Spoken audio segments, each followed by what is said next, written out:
Vamos abrir as vossas Bíblias no livro de 1 Coríntios,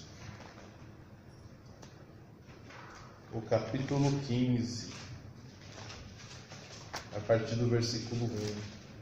Primeira carta de Paulo aos Coríntios, capítulo 15, versículo 1 em diante. Os irmãos acharam? Amém. Diz assim a palavra do Senhor: Também vos notifico, irmãos, o evangelho que já vos tenho anunciado, o qual também recebeste, no qual também permaneceis, pelo qual também sois salvos, se retiverdes tal como vou-lo tenho anunciado, se não é que crestes em vão. Porque primeiramente vos entreguei o que também recebi. Aí Paulo vai explicar o que é o evangelho. Que Cristo morreu por nossos pecados, segundo as Escrituras, e que foi sepultado, e que ressuscitou ao terceiro dia, segundo as Escrituras, e que foi visto por Cefas, depois pelos 12, depois foi visto uma vez por mais de 500 irmãos, dos quais vive ainda a maior parte, mas alguns já dormem. Depois foi visto por Tiago, e depois por todos os apóstolos, e por derradeiro de todos, me apareceu a mim como um abortivo. Amém? Amém. Glória a Deus. Vamos ensinar, irmãos, o evangelho do reino, o evangelho da graça. É necessário dizer que o Senhor Jesus Cristo pregou o evangelho do reino. Amém. Quando ele veio a este mundo, a primeira palavra que ele falou, nós vamos ler em Marcos, capítulo 1, versículo 15. Diz assim a palavra do Senhor. Evangelho segundo Marcos, capítulo 1, versículo 15, diz assim. Eu vou até ler a partir do versículo 14. E depois que João foi entregue à prisão, veio Jesus para a Galileia, pregando o evangelho do reino de Deus, e dizendo: o tempo está cumprido, e o reino de Deus está próximo. Arrependei-vos e crede no evangelho. Amém? Amém. O que é o evangelho do reino? Nós pregamos hoje o evangelho do reino, amém? Amém. Nós pregamos o evangelho do reino hoje em dia? Não. Nós não pregamos o evangelho do reino. Por acaso algum dos irmãos, eles vão, quando você vai pregar para alguém que está na rua, está na casa, fala: meu irmão, o Senhor Jesus, Ele vai reinar sobre Jerusalém, e você vai viver com Cristo por 1000 anos, e você vai viver sem doenças quando Jesus voltar. Você prega isso para as pessoas? Não. Mas esse é o evangelho do reino, e Jesus pregava isso. Qual que é o nosso evangelho? Depois eu falo. Mas nós não pregamos o evangelho do reino. Nós pregamos o evangelho da graça de Deus. Nós pregamos algo diferente.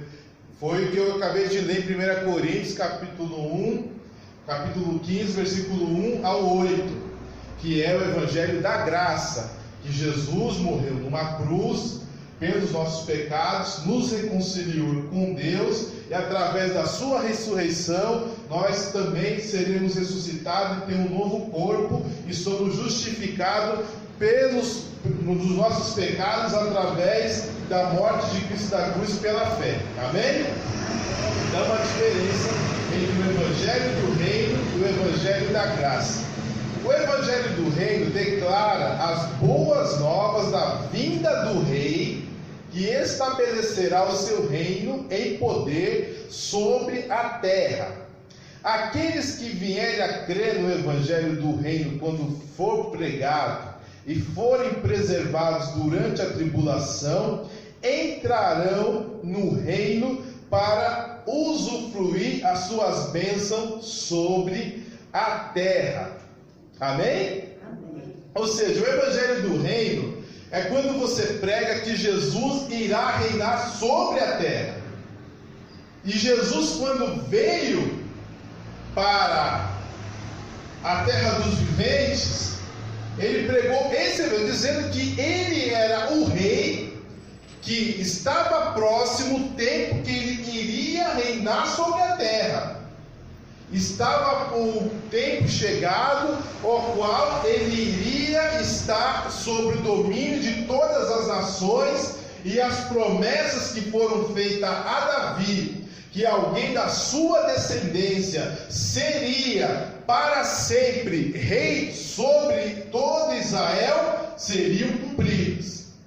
Esse é o evangelho do reino. Trata-se do mesmo evangelho que era pregado por João Batista. João Batista pregava o evangelho do reino. Ele tinha certeza que Deus iria reinar sobre essa terra. O evangelho do reino, ele tem a ver com essa terra atual a qual nós estamos, a qual tem o sol, tem a lua, tem os mares, tem as estrelas, tem os continentes, tem essas nações conhecidas, tem essas etnias conhecidas, tem os mesmos seres humanos que estão aqui hoje em dia, os seus mesmos defeitos, porém eles seriam reinados pelo próprio Deus. E esse próprio Deus que irá reinar em Jerusalém é o Senhor Jesus Cristo. Glória a Deus, amém. Lá em Zacarias, o que Zacarias falou? Eis aí vem o teu rei, filha de Sião, montado num jumentinho, humilde. Ou seja, o que o Senhor Jesus Cristo pregou para as pessoas, o que os apóstolos pregaram para as pessoas, era que Jesus iria reinar sobre a terra. Esse evangelho hoje não é mais pregado. Nós podemos ensinar como eu estou ensinando. Jesus irá reinar sobre essa terra. Jesus irá dominar todas as nações a partir de Jerusalém. Mas eu, quando vou falar a palavra de Deus para qualquer pessoa, eu não falo, se eu estou preocupado com a alma dela, com a sua salvação, eu não prego que Jesus vai ser o rei sobre, daqui no futuro, sobre todos os reinos da terra. Não é isso que a gente prega uma outra coisa, depois eu vou explicar. Mas o evangelho do reino, ele não tem a abrangência espiritual, ele tem uma abrangência material, ele tem uma abrangência factual. Jesus será o rei, ele irá dominar as nações com cetro de ferro, ele vai dominar de forma com autoridade. Com autoridade. Ele não vai permitir que haja iniquidade exagerada, nenhuma iniquidade sobre o seu reino. Ele vai amaldiçoar todo pecador que tiver no reino dele, e essa pessoa vai morrer cedo. O que for uma pessoa santa viverá 1000 anos, e o pecador morrerá com 100 anos, como está lá em Isaías. Então Jesus irá fazer isso. Mas quando o evangelho do reino novamente será pregado? Na tribulação. Na tribulação, o evangelho do reino será novamente pregado. E por que o evangelho do reino tem que ser pregado durante a tribulação? Porque se eu pregar hoje o evangelho do reino, vai ter um problema.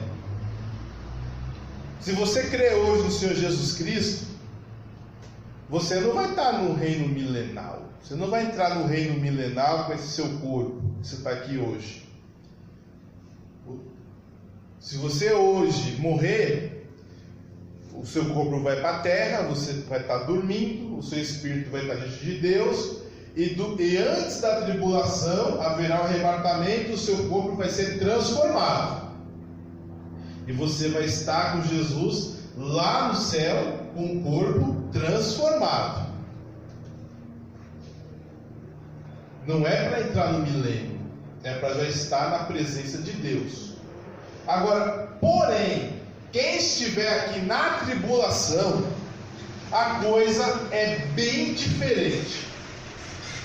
Quem morrer durante a tribulação, ele vai ressuscitar para reinar com Jesus por 1000 anos.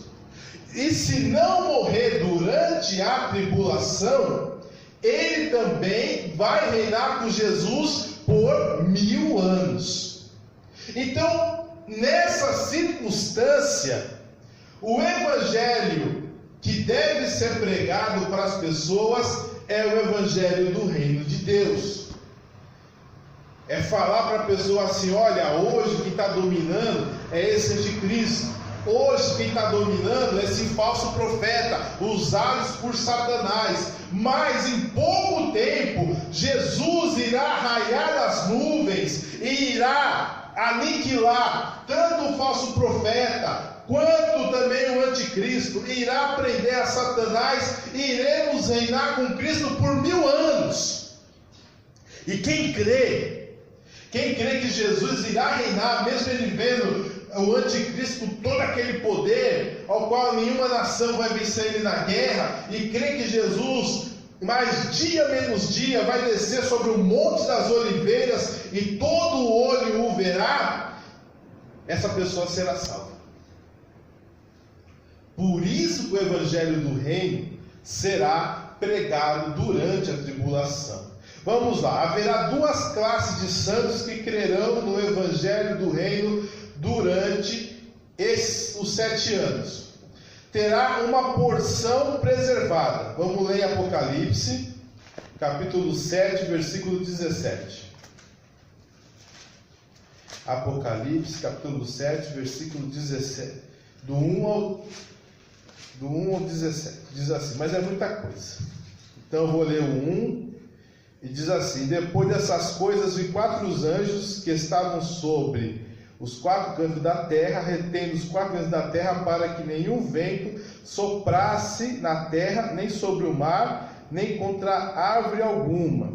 E viu outro anjo subir da banda do sol nascente, que tinha os selos do Deus vivo, e clamou com grande voz aos 4 anjos que fora dado o poder de danificar o mar, dizendo: não danifiqueis a terra, nem o mar, nem as árvores, até que hajamos assinalado na testas os servos do nosso Deus. E ouvi o número dos assinalados, e eram 144.000 assinalados de todas as tribos de Israel.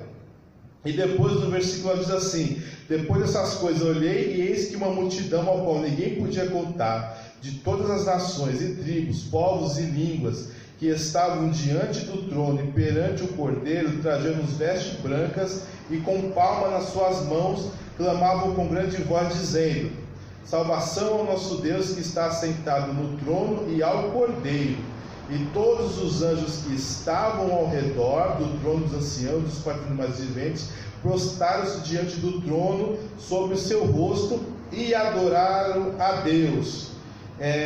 E um dos anciãos me falou, dizendo: quem são estes vestidos de vestes brancas? Quem são, de onde vieram? Eu lhe disse: Senhor, tu sabes. E ele disse-me: estes são os que vieram da grande tribulação, e lavaram as suas vestes, e branquearam no sangue do Cordeiro. Por isso estão diante do trono de Deus, e servem de dia e de noite no seu templo. Aquele que está sentado sobre o trono os cobrirá com sua sombra.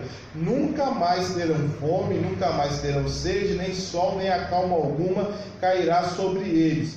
Porque o Cordeiro que está no meio do trono os apacentará e servirá de guia para as fontes das águas da vida, e Deus limpará de seus olhos toda lágrima.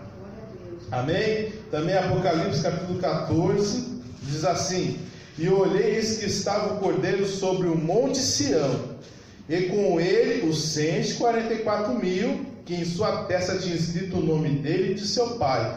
E ouviu uma voz do céu com muitas águas, como voz de uma grande trovão, e uma voz de harpistas que tocavam com suas harpas. E cantavam como um cântico novo diante do trono e diante dos quatro animais, dos anciãos. Ninguém podia aprender aquele cântico, senão os 144 mil que foram comprados da terra.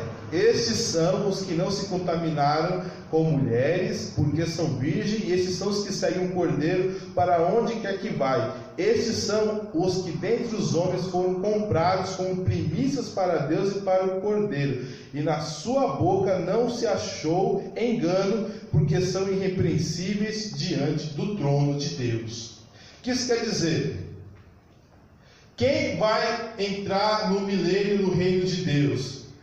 Os 144 mil judeus, israelitas, que são puros, e aqueles santos que perseveraram em crer em Jesus, mas que foram mortos, ou que perseveraram até o fim na grande tribulação e não receberam a marca da besta, nem na sua testa e nem na sua mão direita. Esses que ficarão diante de Jesus no Monte Sião. É eles que vão participar do milênio. Amém?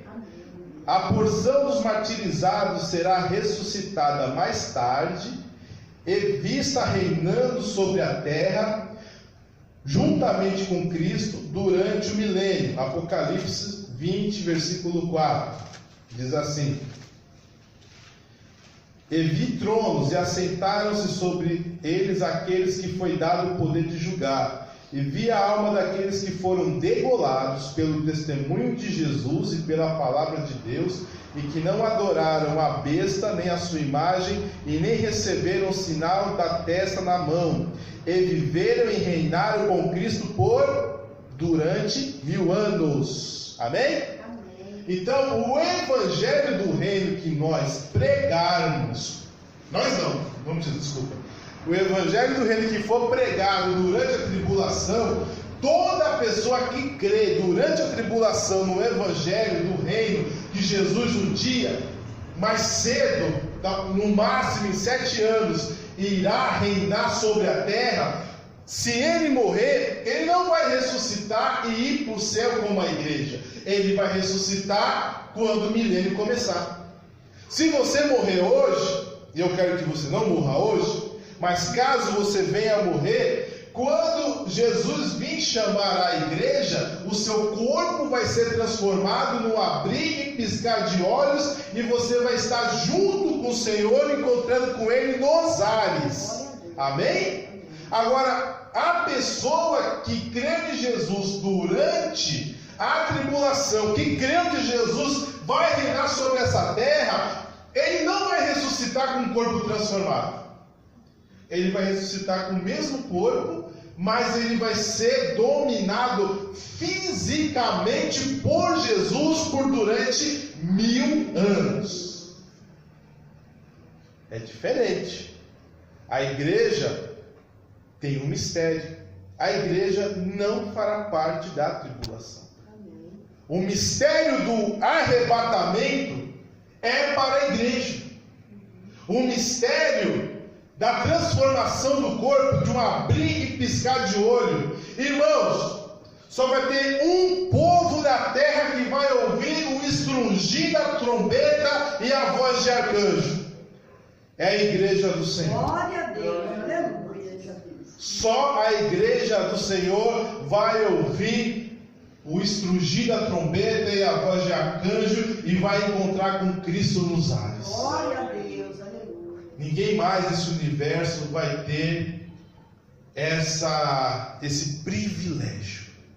Os nossos irmãos que infelizmente irão morrer durante os 7 anos de reinado do anticristo, eles não vão ouvir a voz do arcanjo, eles não vão ouvir a trombeta. Eles serão ressuscitados, mas eles serão ressuscitados para reinar com Cristo durante 1000 anos. Mas não terão seus corpos transformados nesta ocasião. Amém? Amém. Agora, muitos de nós creem que o fim virá quando o Evangelho for pregado em todo o mundo, ou que Jesus só voltará quando o Evangelho for pregado nos 4 cantos da terra. Verdade? Amém? Os irmãos creem que Jesus só vai voltar, só vai chamar a sua igreja quando o Evangelho for pregado em todo o mundo? Amém. Vamos ler a palavra do Senhor, Mateus 24, versículo 14. Evangelho segundo Mateus, apóstolo Mateus, capítulo 24, versículo 14. Diz assim a santa palavra de Deus: e este evangelho do reino será pregado em todo o mundo, em testemunho a todas as nações, e então virá o fim. Amém? Amém. Agora, o capítulo 24 de Mateus fala sobre quê? O que fala o capítulo 24 de Mateus?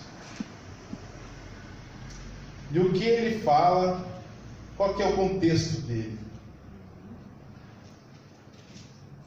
O contexto dele é a tribulação. Amém? O contexto dele não é o tempo da igreja, é o tempo da tribulação. Porque se eu pregar, hoje eu prego o evangelho, amém? Se o evangelho for pregado no 4 cantos da terra, o que vai acontecer se essa interpretação que a gente acha fosse verdade? O evangelho chegou aos 4 cantos da terra, agora Jesus vai vir. Jesus vindo, vai acabar o mundo? Não, vai ter tribulação. E depois da tribulação vai ter o milênio. Então não acaba o sistema de coisas, não acaba assim que o evangelho da graça de Deus for pregado nos 4 cantos da terra. Iria vir a tribulação, não viria o fim. Os irmãos concordam? Jesus disse o quê? E este evangelho do reino será pregado em todo o mundo, em testemunho a todas as gentes, então virá o fim. Então, o evangelho que será pregado, e será o derradeiro evangelho a ser pregado, é o evangelho do reino. E quem vai pregar esse evangelho do reino se a igreja não está mais na terra? Que ficou na tribulação. Sim, e também as 2 testemunhas.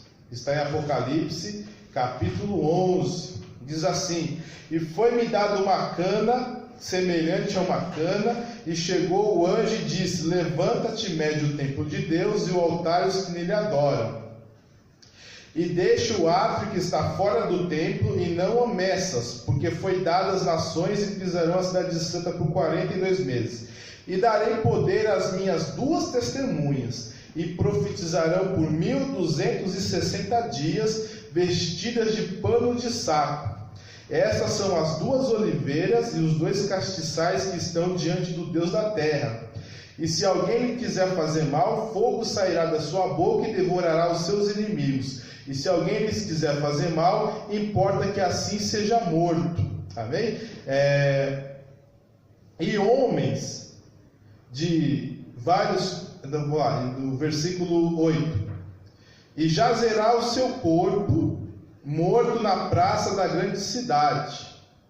Espiritualmente se chama Sodoma e Egito, onde o seu Senhor também foi crucificado. Amém? Então, estes homens é os que profetizarão por 1260 dias, vestidos de saco. Eles que serão os que darão essa pregação do Evangelho do Reino durante a tribulação. E obviamente, infelizmente, os cristãos que não puderam subir durante o arrebatamento. Eles também vão pregar. Porque é isso que vai sobrar para pregar, irmãos.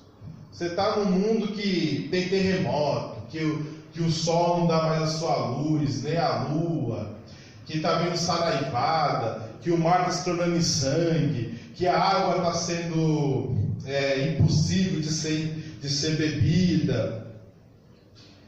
E você pode falar o seguinte: fique em paz, o Senhor está voltando, e Ele vai restaurar todas as coisas. Quem vai reinar é Ele.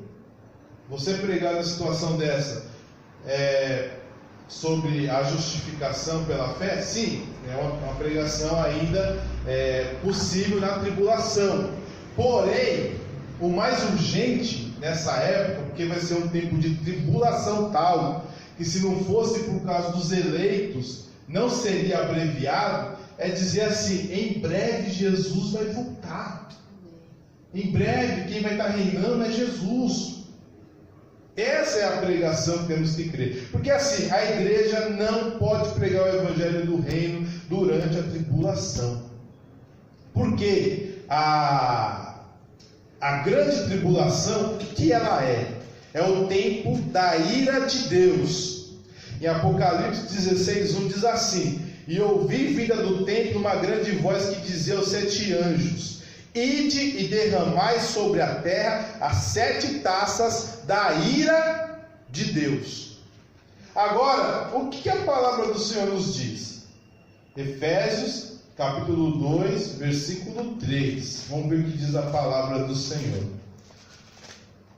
Diz assim: e entre os quais todos nós antes andávamos nos desejos da nossa carne, fazendo a vontade da carne e dos pensamentos, e eram por natureza filhos da ira como os outros também. Mas Deus, que é riquíssimo em misericórdia, pelo seu muito amor que nos amou, estando nós ainda mortos nas nossas ofensas, nos vivificou em Cristo, pela graça sois salvos, e nos ressuscitou juntamente com Ele, e nos fez assentar nos lugares celestiais em Cristo Jesus, para mostrar nos séculos vindouros as abundantes riquezas da sua graça, pela sua benignidade para conosco em Cristo Jesus, porque pela graça sois salvos. Amém?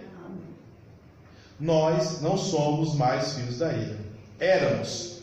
Éramos por natureza filhos da ira, mas não somos nós. Agora somos pela graça, somos salvos.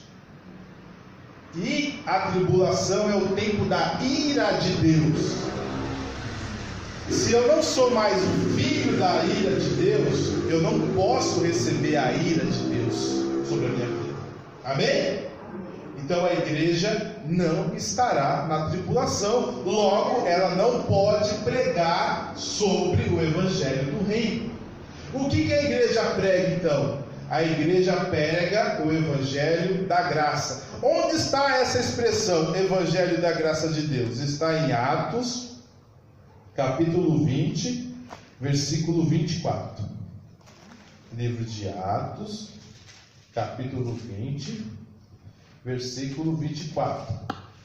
Mas em nada tenho a minha vida por preciosa, contanto que cumpra com alegria a minha carreira e o ministério ao qual recebi do Senhor Jesus, para dar testemunho do evangelho da graça de Deus. Amém? O que Paulo está falando? Eu preguei o tempo todo o evangelho da graça de Deus. Paulo não pregou o evangelho do reino de Deus, ele pregou o evangelho da graça de Deus. O que é esse evangelho? O evangelho da graça de Deus promete a justificação pela fé em Cristo e um lar com Ele no céu por toda a eternidade. Não perturbe o vosso coração. Credes em Deus, credes também em mim. Na casa do meu Pai há muitas moradas. Se não fosse assim, eu vou teria dito. Esse evangelho é o que pregamos na igreja. Amém? Esse é o evangelho que nós pregamos. Nós pregamos o quê? Que toda a humanidade está morta em seus pecados, em seus delitos. Mas Cristo, tendo morrido na cruz do Calvário, Ele derramou o seu sangue e Ele fez propiciação por nós. Ou seja, Jesus aplacou a ira de Deus através da sua morte da cruz. E ao terceiro dia da sua morte, Ele ressuscitou dos mortos. E nós pregamos para as pessoas o seguinte: você crê que Jesus morreu numa cruz por você e ao terceiro dia ressuscitou, e que Ele é poderoso para perdoar os seus pecados? Se a pessoa pela fé crê nisso, ele é justificado. E tem que ser pela fé. Você viu Jesus morrer? Você viu Jesus ressuscitar? E como você crê que a morte de alguém que você não viu é poderosa para ter aplacado a ira de Deus e nos reconciliados com Deus? Como você tem certeza que você vai ter um corpo transformado, porque carne e sangue não entra no reino dos céus?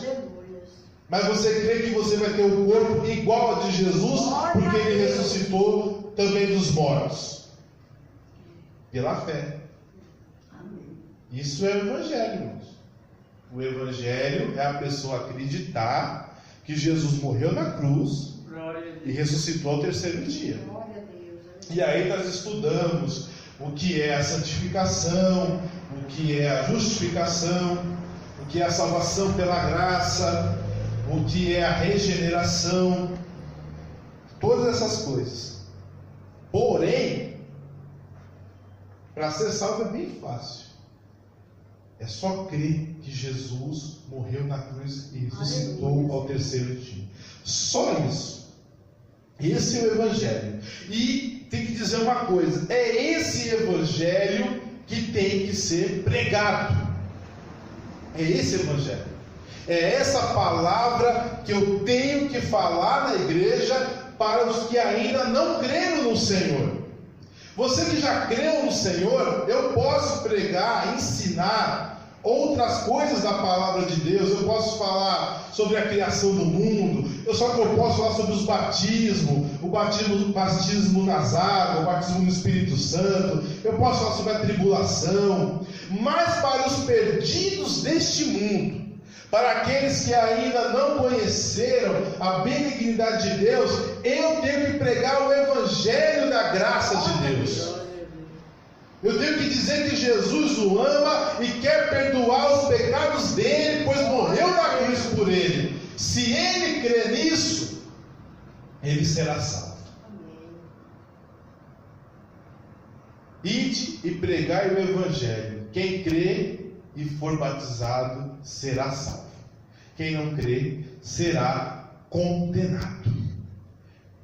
Esse Evangelho que você tem que falar é simples.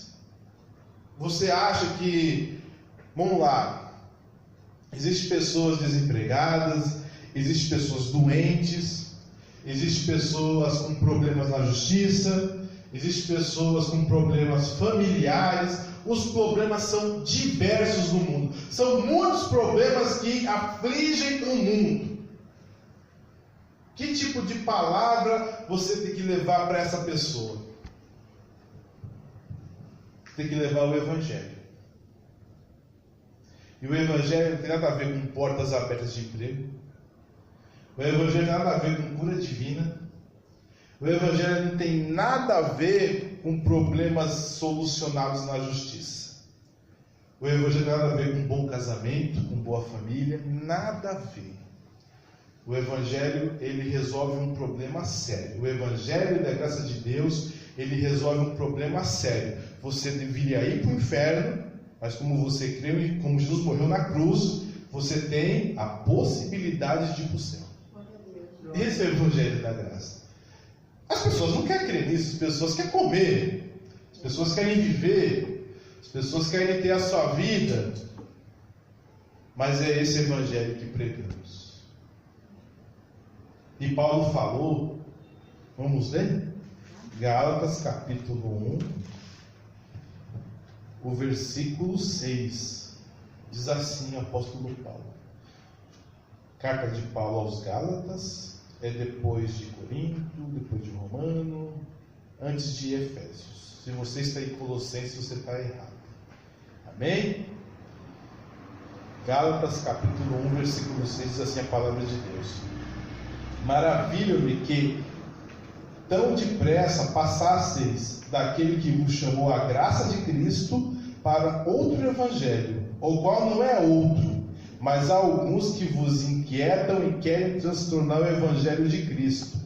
Mas ainda que nós mesmos, ou seja, os apóstolos, ou um anjo do céu vos anuncie um outro evangelho, além do que eu já vos tenho anunciado, seja por anátema, seja interditado, maldiçoado por Deus. Assim como já vos dissemos, agora de novo também vou digo: se alguém anunciar outro evangelho, além do que já recebeste, seja maldito, seja anátema.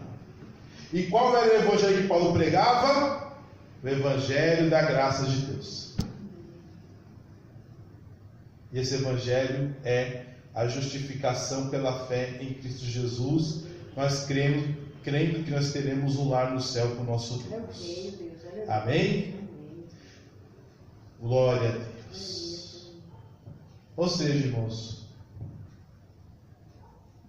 devemos pregar sempre que pela fé em Jesus Cristo, pela sua morte e ressurreição, somos justificados diante de Deus e temos a promessa da vida eterna. Devemos ter muito cuidado em acrescentar adicionais ao Evangelho, pois ele é completo. Colocar fardo sobre as pessoas para receberem mais do que o Senhor prometeu é um erro fatal para a igreja, pois todas as nossas obras serão julgadas. Quer dizer, eu falo que a salvação é pela fé em Jesus.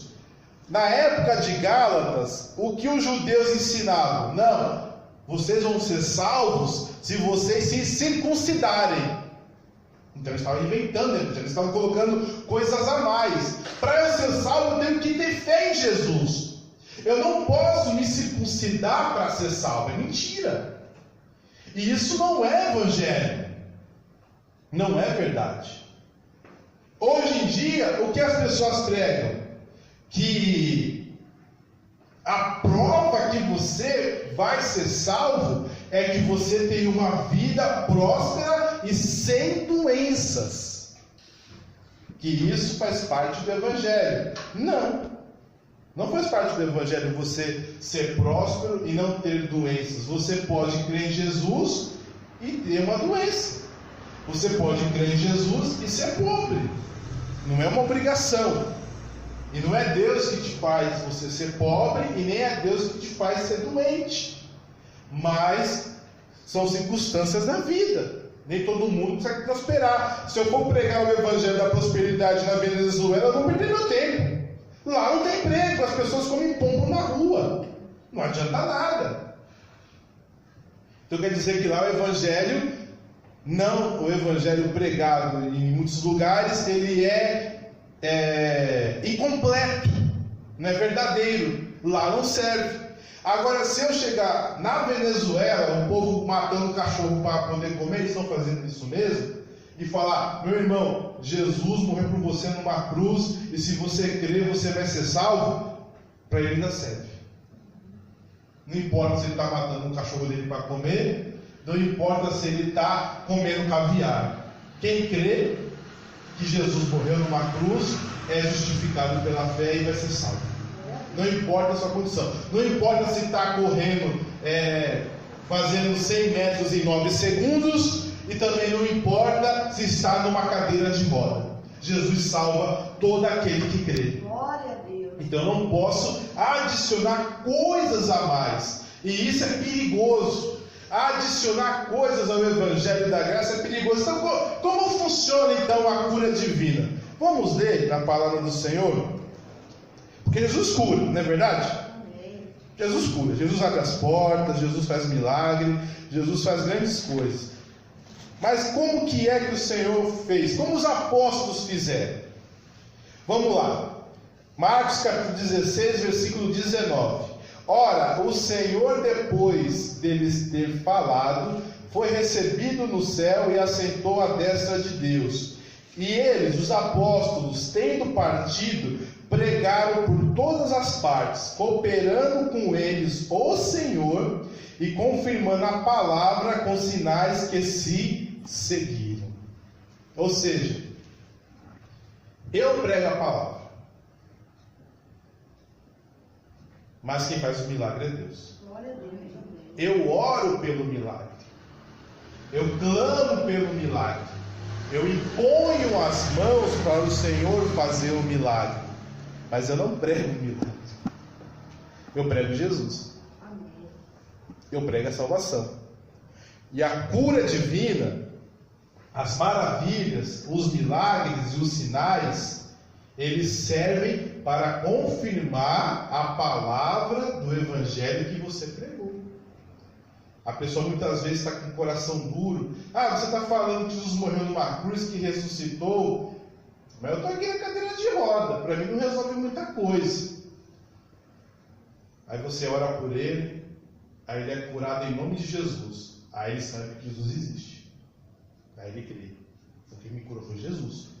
Porque nem a medicina mais moderna do Brasil é capaz de me fazer andar. Aí você fala que Jesus está lá no céu, à destra de Deus, e quer que eu creia nele. Você orou e eu fui curado, quem me curou foi Jesus, então eu creio em Jesus. Amém? Amém. É assim que funciona. Você não pode falar assim: ó irmão, se você crê em Jesus, você vai ser curado. Porque essa é a promessa dele, que ele quer curar todos os enfermos. Não pode ser a pregação. A pregação é para ele crer em Jesus para o perdão de pecados e pela justificação pela fé. Mas nós sempre iremos orar para que o Senhor venha curar. Nós sempre iremos orar para que o Senhor venha abrir as portas. Nós sempre iremos orar para que o Senhor possa fazer milagres. Mas nós sempre vamos pregar sobre Jesus. Você pode ler todos os discursos dos apóstolos em Atos. Os discursos de Estevão, os discursos de Pedro, e os discursos de Paulo, e os discursos de Filipe, que são os discursos que tem na palavra de Deus. Nenhum deles pregou sobre cura. Só que Deus, pelas mãos deles, fazia grandes maravilhas. A sombra de Pedro curava. Mas ele nunca pregou: venha para cá, porque minha sombra vai curar as pessoas. Nunca pregou isso. Mas a sombra de Pedro curava. Pedro, quando curou aquele rapaz que estava na Porta Formosa, disse: levanta e anda em nome de Jesus. Não tenho prata, não tenho ouro, mas o que eu tenho, isso eu te dou. Em nome de Jesus, levanta e anda. E as pessoas vão perguntar: quem fez isso? Jesus falou: não, foi Jesus, mas se vocês creem em Jesus, todos vocês vão ser curados. Ele não falou isso. Ele falou assim: olha, quem fez isso não foi minha santidade, não foi minha virtude, mas foi aquele que vocês mataram, a Jesus Cristo, que ressuscitou entre os mortos e hoje está chamando todos vocês ao arrependimento. Amém? Esse é o Evangelho. A gente pode, irmãos, fazer cair fogo do céu, mas a nossa pregação sempre vai ser Jesus. Um dia o paralítico pode andar aqui nesta igreja, aí pode fazer uma fila de paralítico aqui, todos eles vão ouvir falar do Evangelho da graça de Deus, e depois vamos orar por eles, porque é pecado deixar de orar. É pecado. Se uma pessoa precisa de oração e você não ora, você está pecando. Foi isso que Samuel falou. É pecado deixar de orar para quem precisa. Se pode fazer o bem e não faz, peca. E a oração do justo tem muito em seu efeito. Se a minha oração pode trazer a cura divina, vamos orar, em nome de Jesus. Mas a minha pregação, ao subir neste púlpito, ao ir na casa de alguém, ao ir na rua, nunca é falar que se ele crê em Jesus, ele vai ter uma vida maravilhosa, ele vai ter uma família maravilhosa, um emprego muito bom, ele vai ter uma saúde de ferro. Isso não é evangelho. Ele tem que crer em Jesus. O que faz uma multidão de pessoas hoje se desviarem da igreja é isso, porque para elas é oferecido vantagens para estarem na igreja. Vantagens são oferecidas para as pessoas crerem no Senhor Jesus, estar na igreja, que aqui ele vai ser feliz, que aqui ele vai se dar bem, que aqui ele vai ter uma vida próspera, que aqui ele vai ter um ambiente feliz.